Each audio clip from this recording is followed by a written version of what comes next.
looks like this. It's a yellow piece of paper that's in a white rainbow in activity 1.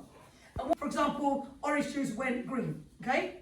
Well, which colour green is it? Is it pH 8 or is it pH 2 or 3? 2, excellent. So on your sheet,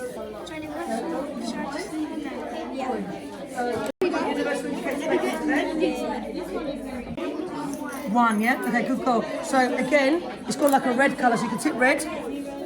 It's more red than the other one, isn't it? The other one was orange, wasn't it? So red, and we can say pH 1. I would say the 1, pH 1.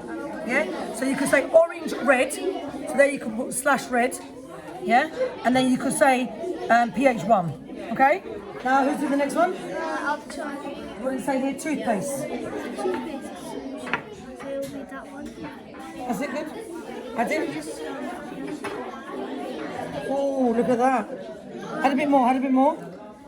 Squeeze it. That's it? Just squeeze. Keep us. Toothpaste. A little bit more. Bit more. The long neck and the neck open up. This is called a beaker, okay? This is called a pasta pipette. Everyone know what this one's called? Funnel. And this is also a conical glass, but a bigger one. Notice? Okay, one's just bigger than the other. All you're going to do is, you're going to pour the purple colour. Well, it's not really purple though, is it? It's more blue. Is it blue?